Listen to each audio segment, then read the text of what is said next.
Okay, good evening. I'm Eric Eglund. So I support public sector focused on mobile app innovation. And so we're excited to be part of this and talk about some of the things we're doing in government that involve mobile app innovation backing up to Azure government. So myself, I'm based in San Francisco and was previously with the Xamarin team. So I had left government. I spent a career in intelligence, in the intelligence world, had been an operator turned technologist, was feeling the pain of trying to take some software that had been successfully adopted by people overseas and wanted to take it mobile and felt that cross-platform pain. And so fast forward a few years, I heard about Xamarin and thought, wow, I wish I'd have had that when I was a Govy. I'd love to come build you a public sector practice. And so since then, it's been fun. We've been able to do that across federal and state and local. And happy to share a little bit about that tonight. And the goal is for you to take away that our team here is ready to support you if you're a government agency that has a mobile app use case that you would like to use Azure as the back end. And if you're a partner, we would love to help your government customers do the same. So our team is comprised of specialists as well as technical specialists, both at the mobile app dev and DevOps side. So helping developers understand how DevOps can accelerate their development processes and their success, as well as on the architecture side. So helping your government customers understand mobile strategy, mobile architecture, all those puzzle pieces that are required to be successful in your mobile objectives. And then we also work very closely with partners. So if you have a mobile app practice and you haven't connected with Xamarin, I'd love to connect you with our counterparts there. That's a key part of our motion is to help people who are focused on that. So we all know the world's going mobile. Government's no exception. And so one of the things I like to point out is just how much easier it can be to build a mobile app with Azure on the back end. And so if you think about this, these are some of the mobile app characteristics that we all take for granted as consumers with the apps that we have on our phone that we like to interact with. We want all these things. We want native UI, native performance, APIs, great design. We want it to be social, shareable, searchable, configurable, personalized, and of course, paramount concern to government is authenticated. And so these are the services that, behind that, in order to achieve all those things, you need to have a lot of different capabilities built into that to achieve all those things. But those things are really time consuming. And that's an important part of this. So you can build your app manually, you can build a one-off app and do all these things on your own. But these are very time consuming. You look at these hundreds of hours that are kind of accumulated as you achieve all these important objectives within your mobile app. And whereas if you were to do that same thing in Azure, it just saves you an incredible amount of time. And this is just on one mobile app. So when you start scaling, and of course, what happens when business units see a mobile app in front of them that they like, then they say, oh, wow, we didn't know this was possible. Hey, I've got 10 new mobile apps that we would love to start talking about designing and building. And so that it kind of opens that floodgate once they know that this can be done quickly. And doing it in Azure is a huge time saver. And Andrew's going to do a quick demo of that. So focusing our support to federal, these are just a selection of the logos that our team supports all across government, FedCiv, IC, DoD, as well as at the state and local level too across the country. So I love it, having spent a career in government, mostly at the federal level, also at the state level. I speak in acronyms and I love to help government innovate. So this is what I get to do all day. I wanted to just share very quickly a few different case studies just to kind of get the creative juices flowing of how we might be able to help you. The FAA National Drone Registration app, one of the most downloaded apps by the public that comes from the federal government. This is for your drone registration, where it's safe to fly. That was built on this technology stack and for that cross-platform Android, iOS use case. At the state level, the Department of Forestry, sort of federal parks, National Park Service has worked with our technology stack, all the way down to the state and local level, and kind of law enforcement scenarios, and then also, so now shifting to DoD. Across the Air Force aviation, this is very powerful at reducing paperwork in the cockpit, gaining those efficiencies in space, and also just having pilots and mechanics and maintenance personnel who need to save time and need to be focused, being able to save a lot of time finding information they need or going through checklists without having to do cumbersome paper-based or laptop-based operations. Here's one from the Army. This is one of my personal favorites, having spent a lot of time in the dirt overseas in combat zones. If you think about a hand-launched UAV that's the most prolific out there, the soldiers were having to carry around a 40-pound suitcase that was the ground control station for that. And they were complaining because that impedes their operational effectiveness, and especially if they're being called to support one unit on one mountain, and then they're called 2 miles away to support a different unit. It's pretty hard to load it back up in the van, or have to a lot of it you're not moving, you're moving on foot. And so they ended up changing this to a mobile app. So the Army did this. Now this is exciting. If you're around government, it's pretty exciting because the customer, the Army Research and Development Command, ReadyCom, AMERDEC, actually did this innovation, not the contractor who was being paid to produce those GCSs. So the Army did this, built a mobile app, kept the transceiver responder, but everything else, I don't know if you can tell by the graphic, but it went from this 40-pound suitcase to literally an Android device. So that's pretty exciting to think about the operational impact, but then they also reduced the cost, the total cost, by 90%. So that's a documented savings. And I just love that one because it shows just the power of transformation in mobile. So it's fun. We get to do this all over government. One thing that we have pending is the Department of Homeland Security, with their leadership in the cyber security role and mobile security being a key pillar of cyber. They're pending award a project that will help bring a mobile app dev security framework all across government. And so they'll be able, so government agencies and their developers, whether they're partners or in-house, won't have to spend all their time worrying about security and what NIAP requirements we have to meet and what changed yesterday from DoD. They'll be able to quickly be able to meet all those requirements. So our friends from Moncton are here tonight. Moncton's working on a NIAP compliant SDK that works with Xamarin, and we just got that working this week, so that'll be part of that. So it's exciting to see these things coming together to let developers build great apps and focus on that business impact and not be worrying about all the security things, at the same time meeting and being fully compliant with all those security requirements.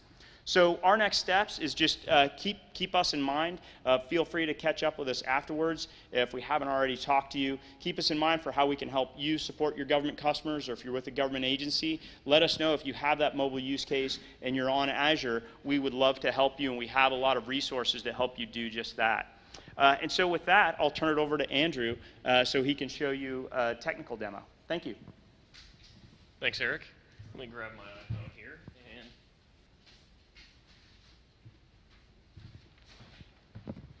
Now that you guys have eaten your vegetables with Eric, you get to have me for dessert. So let's check out a demo. Who likes to look at code? All right, there's one guy, a couple of them. All right. So those two guys will enjoy this. Everybody else can grab some pizza and a beer. All right. So I'm going to show you a mobile app for iOS and Android, built in Visual Studio in C#, and using some of those cool features we saw in Azure. So this is a pretty new product here. It's called Visual Studio for Mac. It's like the Visual Studio we know and love on Windows. Now it runs on computers that have fruit on the back of them.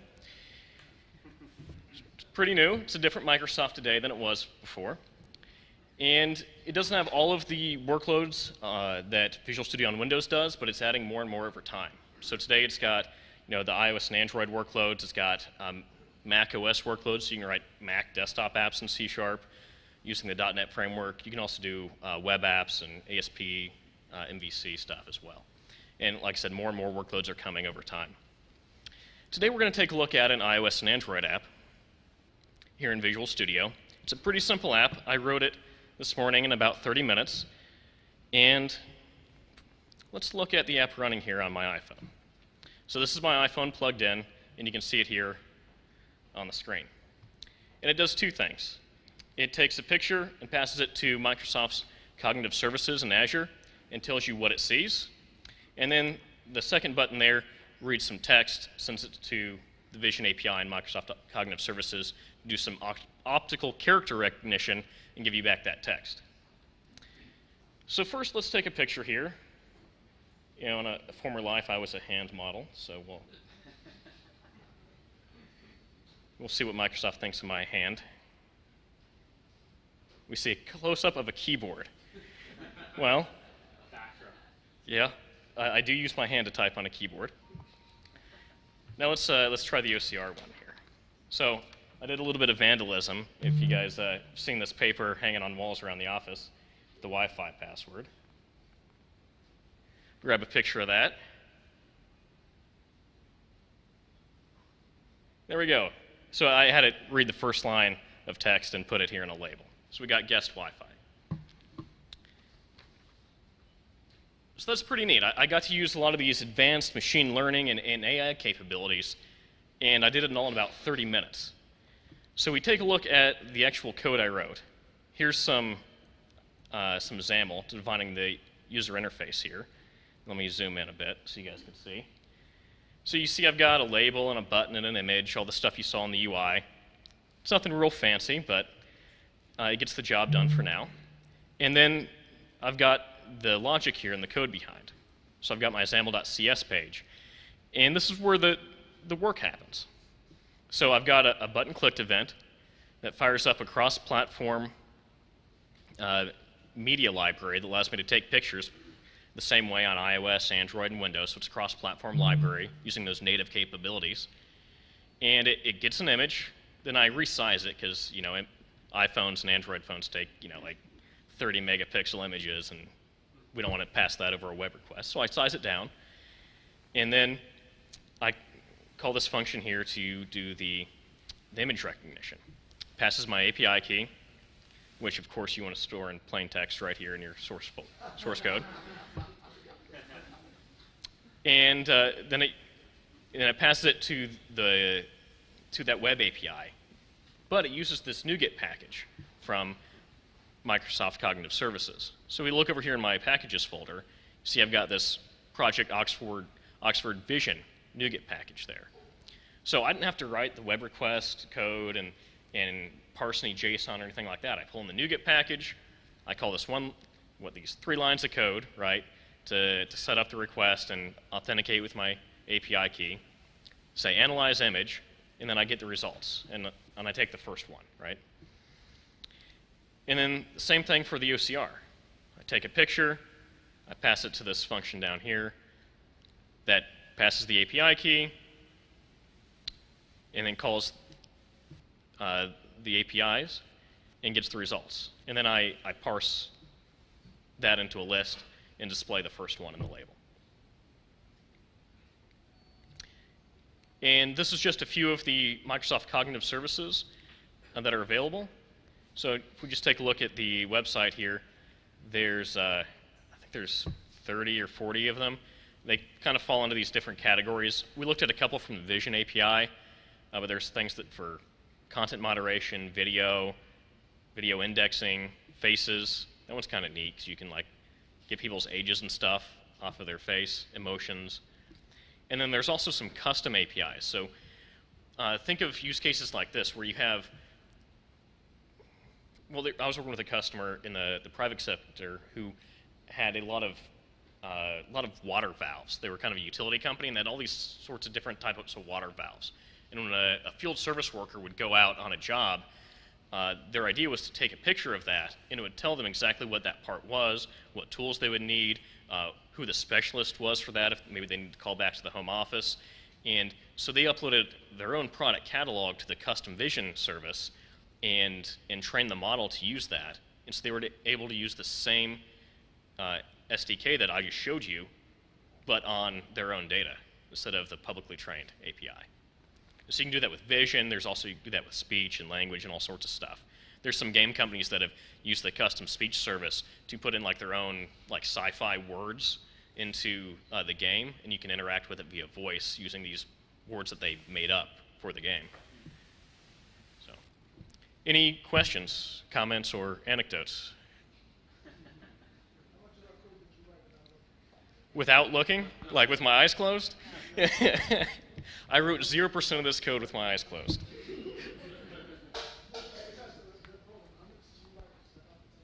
Oh, well, so yes, I looked at the docs, I copied code from samples. Sorry, the question was how much of this did I write off the top of my head? And how much of it ran the first time?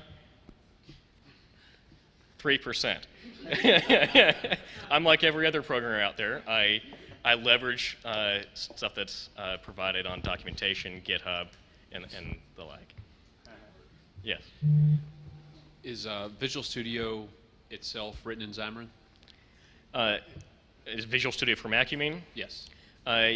Yes, it is. So Visual Studio for Mac in a previous life was called Xamarin Studio. So this is the next evolution along that path. I'm using it, it's great. Yeah. yeah. So. Bringing the mic over just a minute. Sorry, what was that? Okay. Apparently the underlying framework is Element.io. So I have a question. Yes. For Java, you might be knowing there is Grails, right? Grails framework, which builds the framework for creating REST APIs, REST calls. Mm-hmm. So what is the platform Microsoft has to create such things? For example, backend. Like you have the database on the device and database on the cloud. Yes. The first information is written to the local database, right? Mm-hmm. And then it syncs up to the cloud. Yes. Right? So for example, in Java, we have Grails.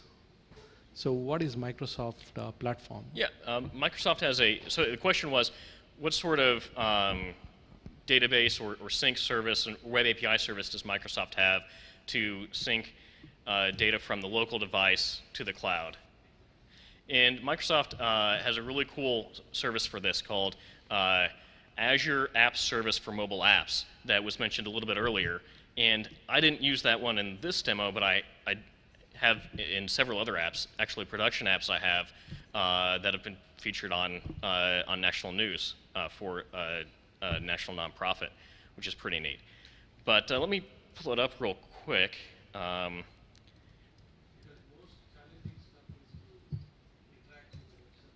Yeah, so the mobile app service is really cool because it gives you a ton of stuff that you don't have to write.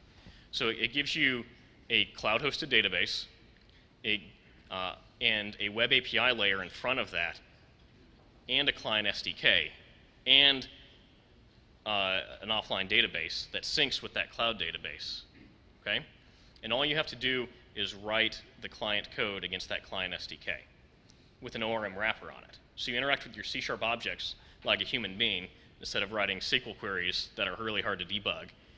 And you just push those into your local database, and then you call a sync command that syncs it to the cloud database through that web API layer that you didn't have to write. Oh, and by the way, you get push notification service, you get authentication services, and a bunch of other stuff all in the box too. So it's really cool, really powerful, and really accelerates your mobile enterprises because you can focus on writing business transformations and digital transformations instead of the plumbing to make everything play nice. So do you recommend Yes.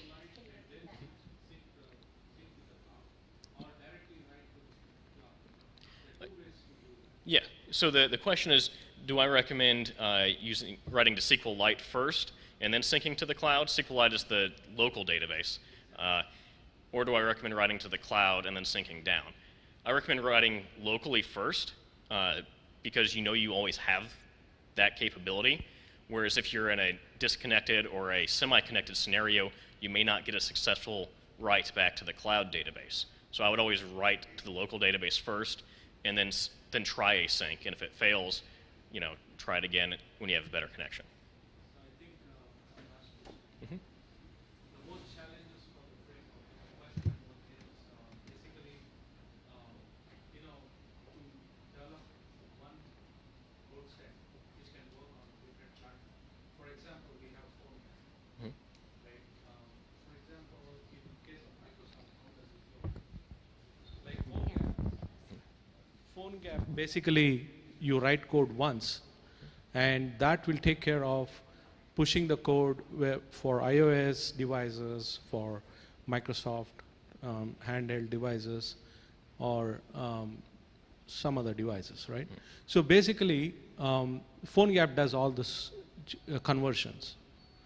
So what is that we have for Visual Studio, like for example? So I think I can boil that question down into how does Xamarin work? And the answer is a lot of black magic, some hand waving, and some smoke. No, it's actually really cool. And by the way, everything I'm showing you here, I'm doing on my Mac, but all of this works in Visual Studio on Windows too. So let me make that clear. But how Xamarin works is, first let's look at the kind of the solution architecture. We have a solution here, and we have several projects underneath this. We have a portable class library here, which is where all of our shared code lives. And that's where 99% of the code I wrote today is. And then we have an Android project and an iOS project. And then there's this UI test project down here for weird people who'd like to test their code before they ship it. I don't do that. But I'm sorry to interrupt. You have a minute to answer the question. So, so we have the shared code, and then we have the two platform codes, and of course, you can add a Windows Phone project in here as well. And your shared code gets compiled into a portable class library and linked into the iOS and Android projects, which then get compiled using the native tool chains for each platform. So the C# code gets compiled into IL, the intermediary language, just like it normally would in the Windows world. That IL then goes through the native compile chains for each platform. So for iOS, it gets ahead of time compiled into an ARM-compatible binary, the same way that Objective-C and Swift code does. So you get the ones and zeros native code. On Android, that IL gets just-in-time compiled in a VM that sits at a peer level to the Java VM on Android. So you get native execution there the same way that Java code is executed. That's the short answer. Does that help? Okay. I'll be around later. He'll be around, and he lives close by. You can find him. He's here all week. Yeah.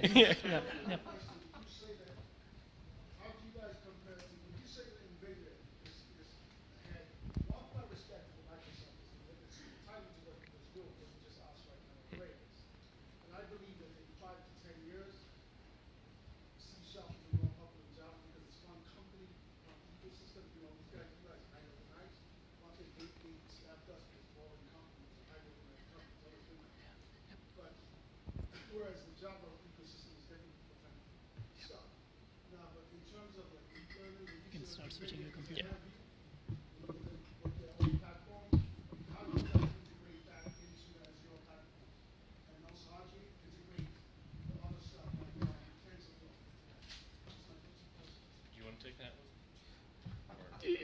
I was trying to catch the question, and that's yeah. I think I'll come back, talk to you. I think your question is well taken. There's a cross-platform support clearly, like you talked about C#, and then there's also support for PhoneGap Cordova.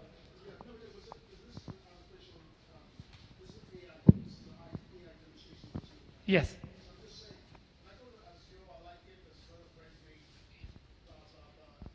Yep, yep. The smart money out there still says that it really is that there's two stuff, like open source TensorFlow stuff, Yep, yep. learning and Nvidia's own code is superior to yours, to Microsoft. Uh, How can we integrate that? Right. No, no. The question's well taken. Let's. I can talk to you a lot about TensorFlow and CNTK later.